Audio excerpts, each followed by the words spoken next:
Welcome to another great episode of Create.Learn.Implement, aka CLI podcast, with me, your host, Koyeta. I hope you guys are having a wonderful day. The weather's getting warmer. There's just something so special about that. I just cannot explain. On today's episode, we have the amazing, wonderful LaWann Moses, who is a personal growth and empowerment strategist. She's also a victim advocacy expert, certified domestic violence specialist, professional and transformation life coach, and trained in trauma-informed practices and principles, which you will understand on the other side. So stay tuned for LaWann Moses. Have you ever thought about starting your own podcast? When I was trying to get this podcast off the ground, I had a lot of questions, like how do I record an episode? How do I get my show on Apple Podcasts, Spotify, and all the other places people like to listen? How do I make money from my podcast? The answer to every one of these questions is really simple. Anchor. Anchor is a one-stop shop for recording, hosting, and distributing your podcasts. Best of all, it's 100% free and ridiculously easy to use. And now Anchor can match you with great sponsors too, so you can get paid to podcast. So when I thought about starting a podcast, I had no idea how it worked. I don't know how I came across Anchor, but I did, and it was free and it was 100% easy to use. And I love to use it to connect to my audience. So if you've always wanted to start a podcast and make money doing it, go to anchor.fm/start to join me and the diverse community of podcasters already using Anchor. That's anchor.fm/start. I can't wait to hear your podcast. We all know content is an important part of social media. But do you find that you draw a blank when it's time to create content? Do you find that no one is buying your product? You're not getting any leads? Do you find that you don't really understand the core purpose of a content, which is why you have difficulty posting content? Well, if you're ready to get off the struggle bus and to learn how to create content effectively, then it's time you join the Content Keys Masterclass. I'm going to teach you how to create valuable content that will get you visible and attract people who are ready to buy. Hit the link in my bio to sign up. Class is on May 26th at 3 p.m. Eastern. Sign up now to receive the bonus strategic content calendar. I hope to see you there.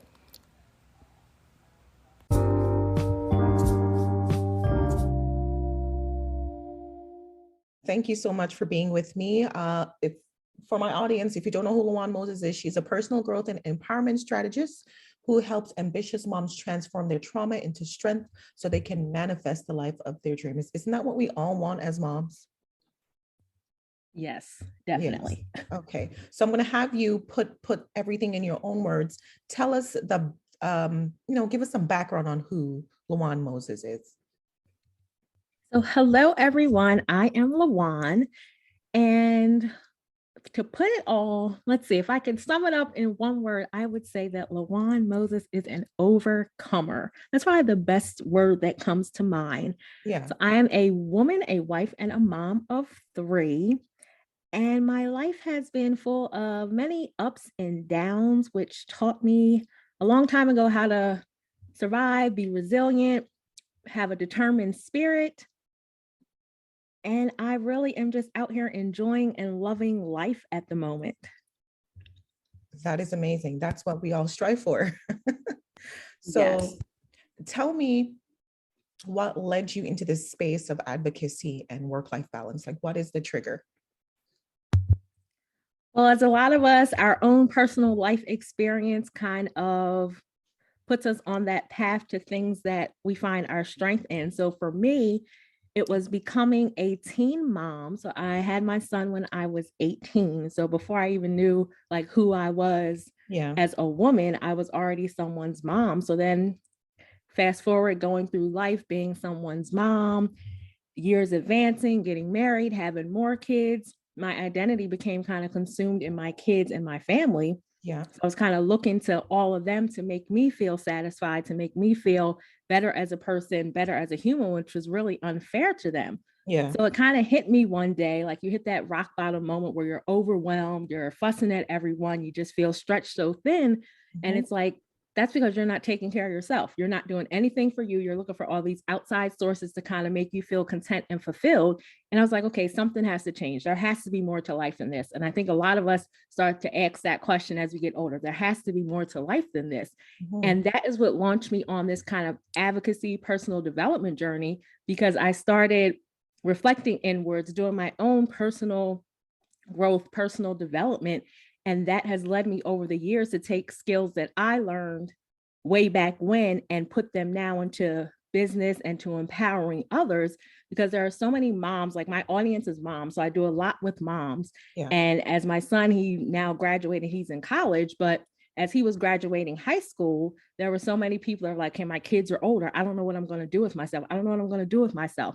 And it was at that moment I kind of saw that need, that people need to hear this message, whoever you are, whether you're a mom or not, that stop waiting to kind of pursue your dreams. Figure out how you can make it fit into your life, because there's never going to be that right time. So that is really the story that kind of put me on this journey and put me in this kind of advocacy empowerment arena. I love that. And I think so often as moms, I think people really expect us to just be satisfied with our role of mom and things like that. But you know, there's so much out there um that could that can also fulfill us. You know, that's not the only role some people want to occupy, right? That is true. And so many of us get caught up in our roles, and not Yeah. just as moms, whatever your role may be. A lot of Yeah. us attach our identity to our roles instead of realizing that our roles are just part of us. It's Yeah. not who we are. So a lot of us, whatever those roles are, we let that consume who we are and we get lost in it. And then it's like, hey, why am I so miserable? Why are things not working out for me? It's like, because you let this one role kind of consume your identity. Now you don't know who you are outside of that. And there are so many different parts to you. So it's natural that we kind of feel overwhelmed, miserable, because we've become consumed by this one thing. So I Yeah. always tell people, like, your roles, that's just part of who you are. It's not your complete identity. Absolutely. Do you think it's something that we know when we get into like our early 20s, or is it something that we really develop over time? That you know, that skill to understand that our role is not who we are. I think from my experience and just talking to many different women, Yeah. moms, people in general, it's kind of like that revelation. I feel a lot of us hit it as we approach 30. So it's like that 27 to 30 or 30 mark where it's like, okay, there's more to life than this. I have been a student, I've been a career person, I've gotten accomplished certain goals, but there's more to life than this. I have kids, whatever it is that you are. I think when we all start to approach 30, many of us hit that revelation like, okay, there has to be more to that. So I really think it's something that kind of develops over time. Yeah, absolutely. Kind of like a mini midlife crisis. Yes, definitely. Now, how have you applied your own strategies to your life to help you stay organized and productive? Well, I tell people everything that I teach, it's stuff that I do myself. Yeah. So I do lifestyle inventories. Like I like to do an exercise with a plate where you write everything that you have going on this plate. And when you write it on the paper plate, you see just how messy, disorganized your life is. And then Mm, you kind of start to see, okay, where can I cut back? Do I have to be involved in all these activities? Do my kids have to be involved in all these activities? That's yeah. like a constant kind of reminder that you have so much on your plate and you're doing more than you think. So it's kind of like that self check, that kind of identity check, like, okay, maybe I need to cut back on some things. Maybe I need to start asking for help in certain areas. So I think that is one thing that I actively do for myself. And then in terms of staying on track, being productive, I write down everything that I have going on. Sometimes I haven't done it as much lately, but I used to be big on time blocking and dedicating a specific amount of time to a certain task so that I don't get too bogged down in one thing. That is definitely a strategy that helps me. But Yeah. really, just everything that I am doing, everything that I teach, I really all started from stuff that I did myself. Perfect. I was going through your podcast, and you had like is it 25 days or 30 days of podcasting?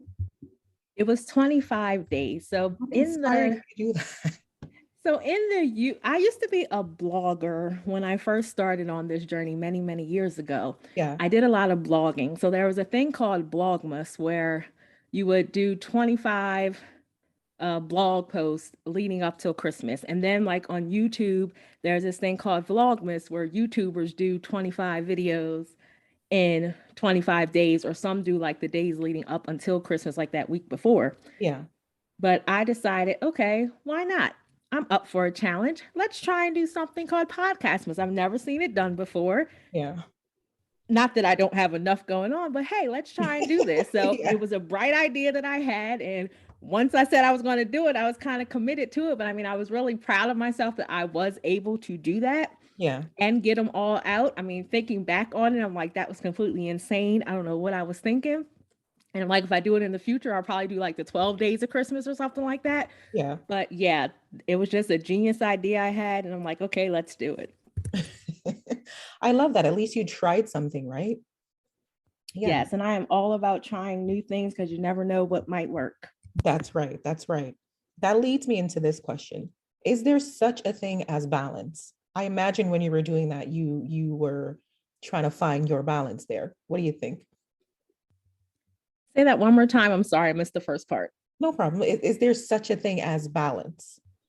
Oh, no, there's no such thing as balance. And I tell people that we use the word balance because that is what a lot of people relate to. But when we think about balance in the traditional sense, it's everything equaling out, everything on an even playing field. Yeah, But when you think about it, how often is life like that? There's always something at any given time that's going to require more of your attention than something else. So in the way that we tend to think about balance, I don't think that that exists. But I do believe that there is a state of balance that a person can be in. You can get to that state of feeling kind of balance. And I tend to think of it as like life harmony. So yeah, you get everything in your life kind of flowing and syncing together. If you think about choirs, orchestras, sometimes certain parts are louder than others. yeah, And then everyone is just kind of flowing together. And that's how I like to think about life, when you get all the parts of your life flowing together. So as a mom, as a business owner, all these things I have going on, sometimes I may have to dive more into motherhood, family life. Other times I may have to buckle down and focus on business. But the idea is you don't ever feel like anything is lacking because you have that kind of harmony and that state of balance feeling instead of that traditional balance as we all like to think of it. I love that orchestra analogy. That's good. I like that. Now, why do we need to say no more often? Because I know you have a sheet, a PDF about saying no more often. Why do we need to do that? I feel it's important for everyone to say no because we live in this world where we're all about people pleasing, but the one person that we don't tend to please is ourselves. So we run around here saying yes to everything, doing everything that everyone else wants us to do. Yeah, But a lot of times we have no problem saying no to ourselves. So it's like, why are we okay saying no to ourselves, but we won't say no to other people?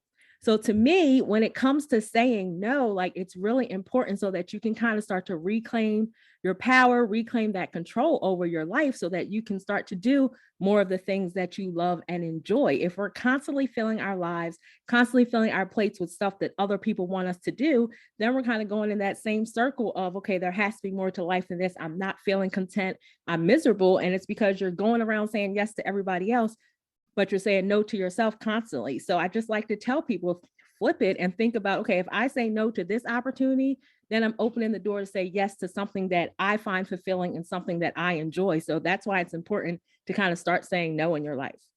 absolutely. Especially with all the activities you have going on, you got to pick something. Something's got to give, right? Yes, something has to give. You can't be everywhere doing everything for everyone. Right. But innately, that's just moms. That's just how we are. We want to do everything, be everywhere, be everyone's safeguard, everything. So I think a lot of people, including myself, will have to work on that one for sure.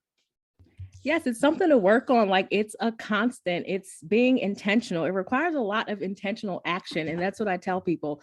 Like, even when you think you have it figured out, life is going to happen, something is Oh, going to happen. So absolutely. it Yep. requires you to be intentional with all that you really have going on. And it's a constant work in progress, as I say.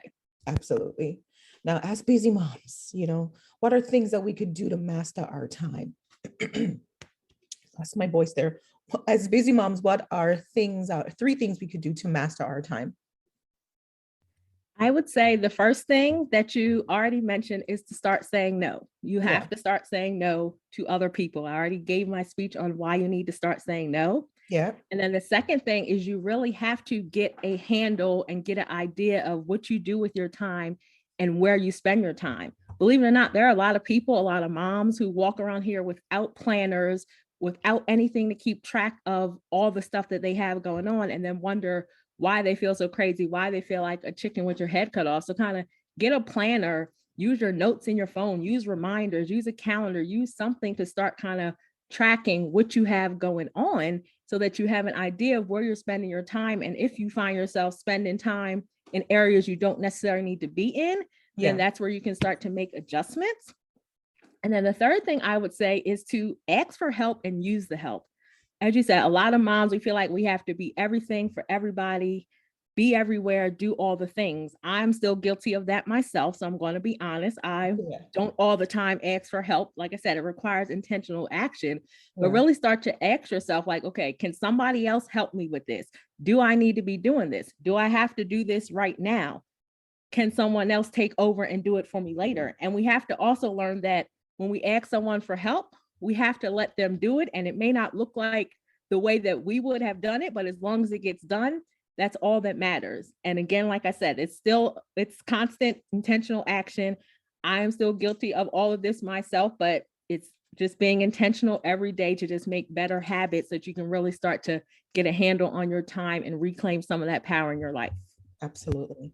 And I kind of find that when you ask for the help, that's when the micromanagement comes in. So that's something we need to work on as well.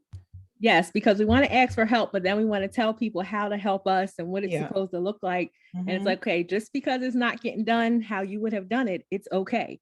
But we still have that nature within us that's like, oh no, don't do it that way. But it's like, okay, done is done. And it took something off your plate. So we have to learn to be okay with that. All right. You got that. Done is done. I love that. You talk a lot about self-care. So why do you believe we don't do well in this area? Why are we neglecting ourselves so much? I think a lot of us, especially moms, especially women, we have this idea that if we focus on ourselves, if we practice self-care, then we are being selfish. And a lot of people equate being selfish to something negative. But being selfish doesn't always have to be a negative. So when it comes to self-care, if you are being selfish, if that's how it's viewed, okay, that's fine.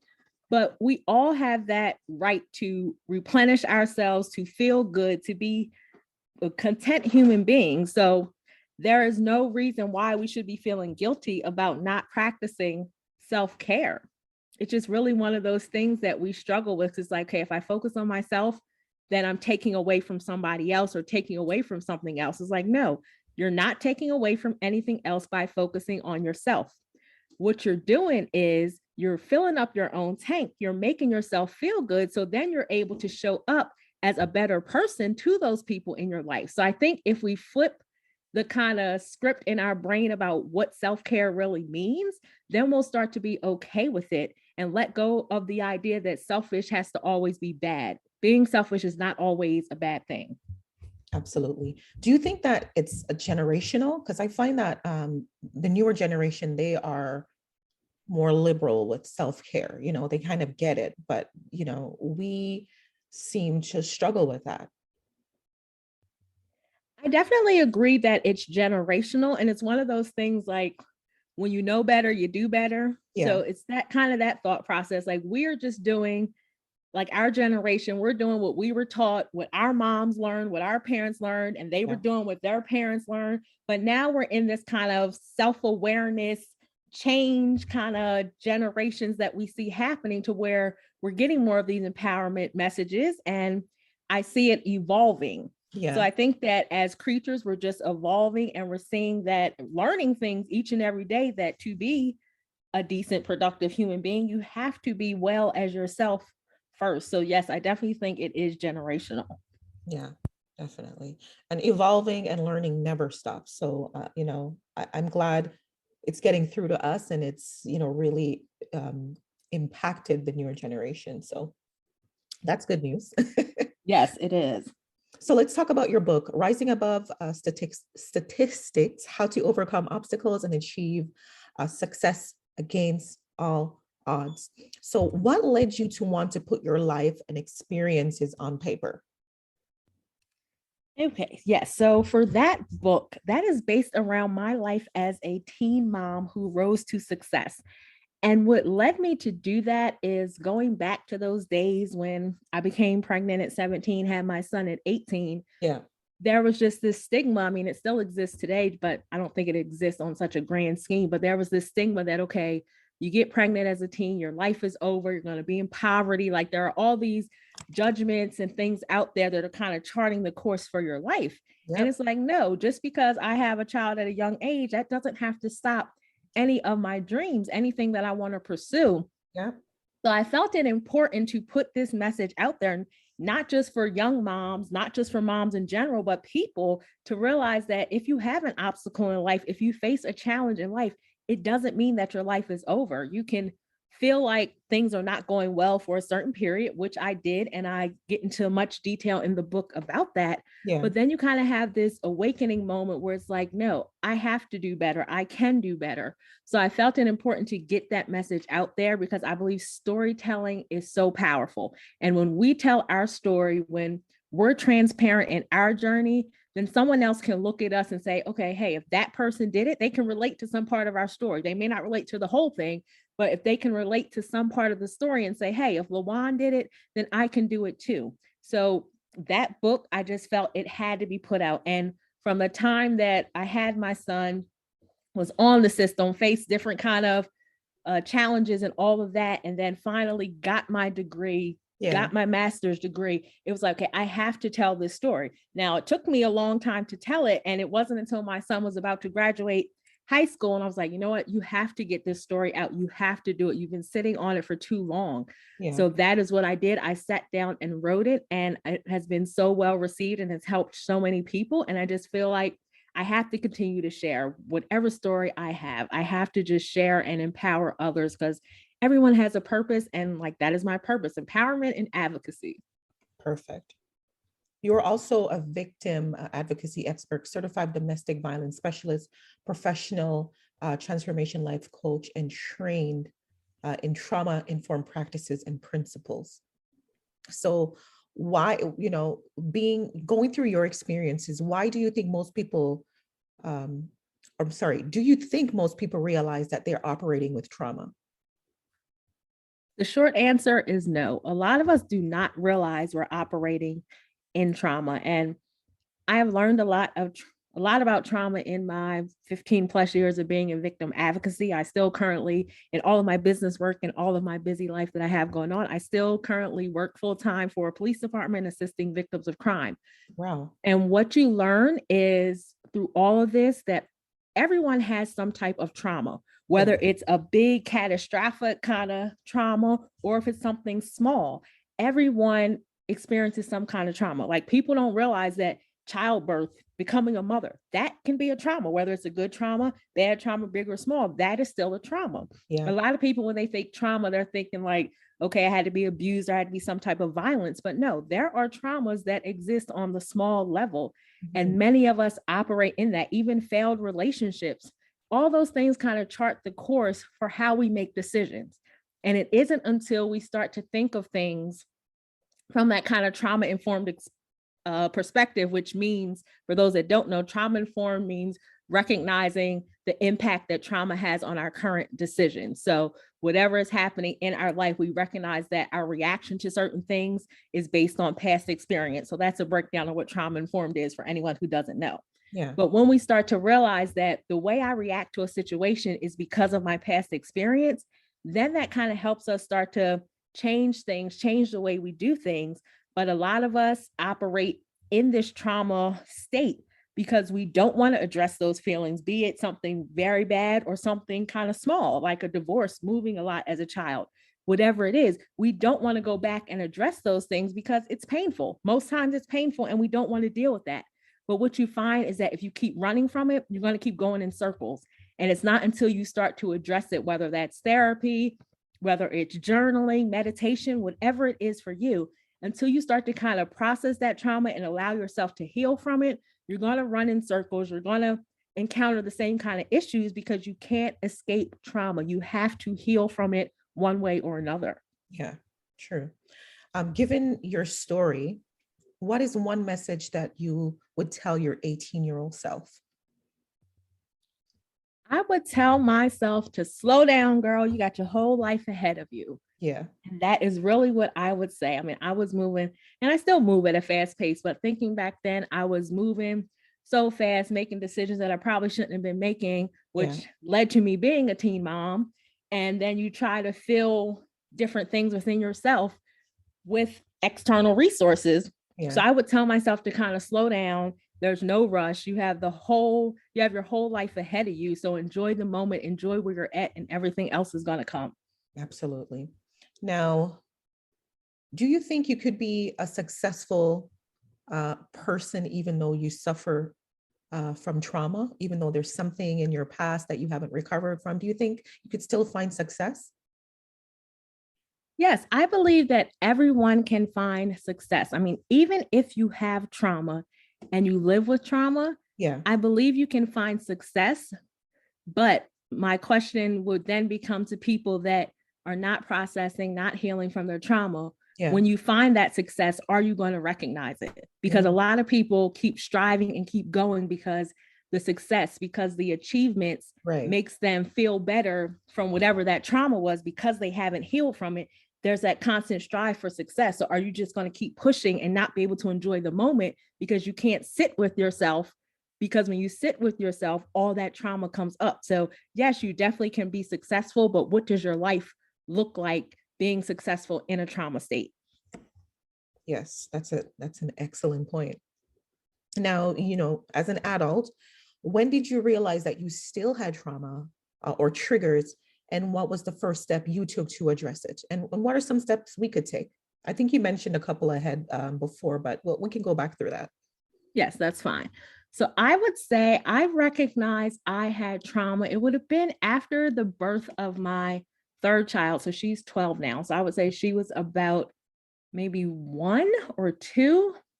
And I realized that I was lashing out a lot.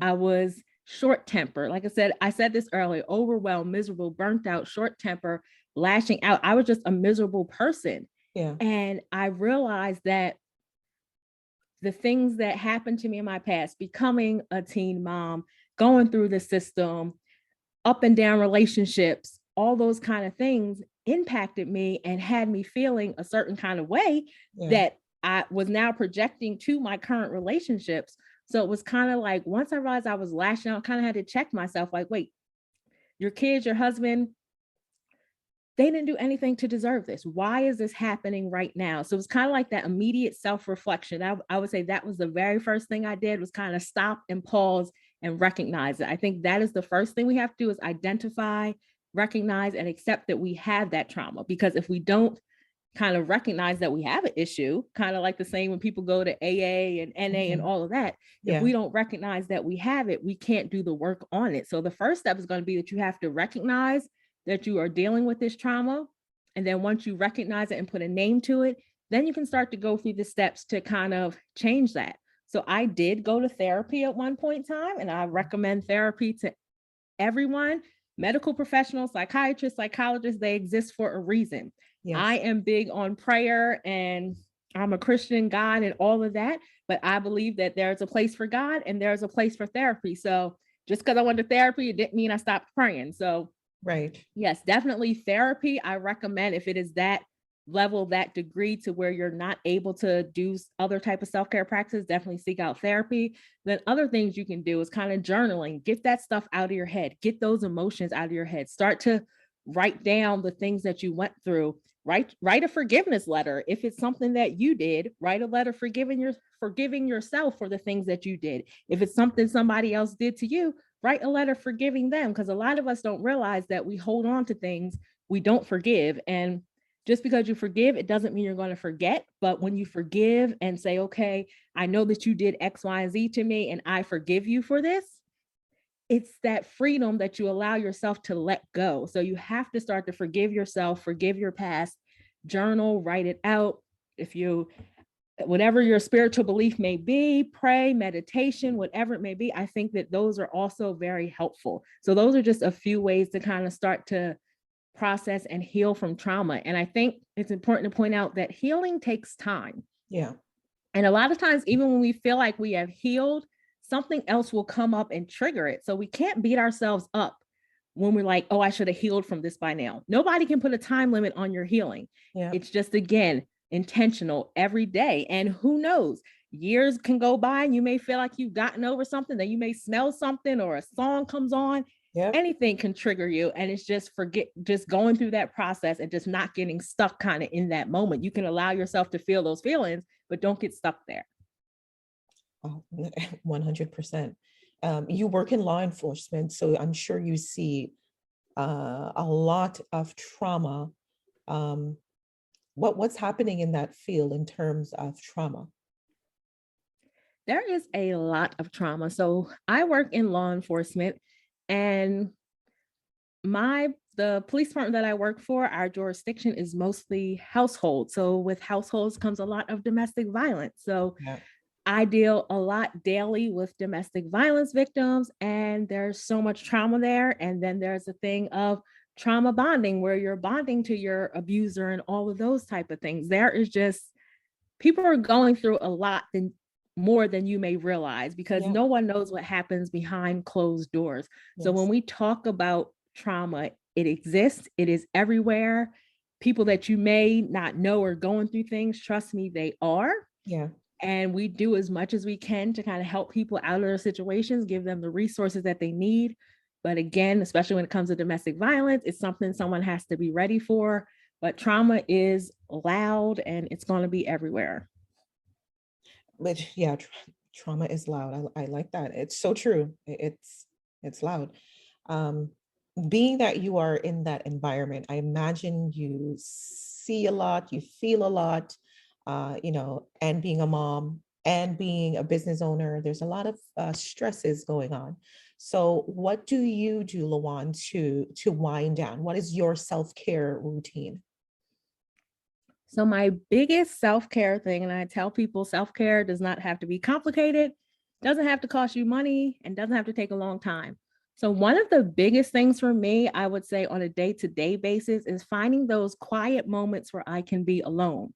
So a lot of times I will take my self-care, like if I'm leaving the office, if it's a day I have to work in the office, I will go in my car, I will start my car, and I will sit there for 10 to 15 minutes to kind of decompress, be alone, enjoy that time, enjoy that peace, enjoy that quiet. I think that is my number one self-care routine that I can do at any time. If I'm running errands, sit in my car before I go into the store. When I come out of a store, sit there for a few minutes before I go on to the next. And that has really taught me to kind of slow down, because we're always moving so fast. Yeah. But when we take those kind of moments to sit still and decompress, those to me it's quick and easy self-care that I can do every day. Now, something kind of longer term, like I love watching movies and stuff with my family. So it's not uncommon that we'll have a family movie night, but if we're talking every day, I'm always going to find somewhere to have some quiet time. I love that. It's so hard to find quiet time when you have a family. It is very hard. That's why I say take advantage of those moments. If you are able to go somewhere by yourself, give yourself that buffer time so that you can have that kind of moment to sit still, because sometimes that may be the only alone time that you get. So instead of rushing to the store and rushing back, trust that whoever you have left your kids with, if you have a spouse, significant other, babysitter, whatever it is, trust that whoever you left your kids with, they have it under control. So if you take that extra 10 to 15 minutes, it's okay. Don't rush back. Take advantage of that time you have alone. Or do like I used to do, lock yourself in the bathroom. Yes, they may be knocking at the door and mom, what are you doing? Mom. But guess what? You're behind closed doors. It's an escape. You may have little people sitting outside the door, but you get that escape for a few minutes. I'm laughing because this happens to me very often. Yes, it happened to me too. When mine were little, it happened to me too. And I tell people now it's kind of been replaced with dogs. So I have 2 dogs, and now I have one that's he's 2 years old. So it reminds me of a toddler, because if I'm in the bathroom and I don't shut the door all the way, that's the only door in the house. Like, he won't push any other door open. He won't bother anyone else. But if it's me in the bathroom and the door is not shut, he will push it open no matter what I'm doing, showering, anything. And he will lay in the floor and look at me. So trust me, I tell people, I may not have kids. They've been replaced by dogs. So my kids don't do it, but my animals definitely do. They're like little children anyway, right? They are. And you can't tell. The funny thing is, you can't tell them that they're not. They just really think that they are little humans. Yeah, it's so true. LaWann, thank you so much for your time. Tell my audience where they can find you. Yes, so you can find me on social media. These days, I am hanging out a lot on TikTok. I am really enjoying that. So between TikTok and Instagram, that is where you can find me the most. My handle is @LaWann Moses. So you can find me on TikTok and Instagram @LaWann Moses. Tell us about your podcast. Yes, my podcast, More Than a Mother Podcast. You can join me over there also. On More Than a Mother Podcast, we uplift, educate, and empower moms on their business and motherhood journey. And we believe that you can pursue your dreams and be a great mom at the same time. So you'll hear stories from not only myself, but my guests as well, where we kind of talk about our transformation and what put us on the journey we're on today, and kind of share how we're navigating life and motherhood. And then I also do solo episodes that share tips on many different parts of life and business. Perfect. Thank you so much, LaWann Moses. I really appreciate your time, and you take care. Thank you. You're welcome. Bye-bye. Bye.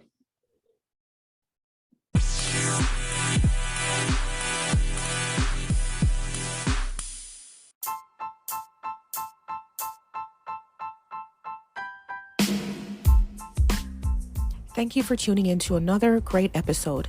Don't forget to like, share, subscribe, as all these things help to keep the podcast alive. Take care. Until next time.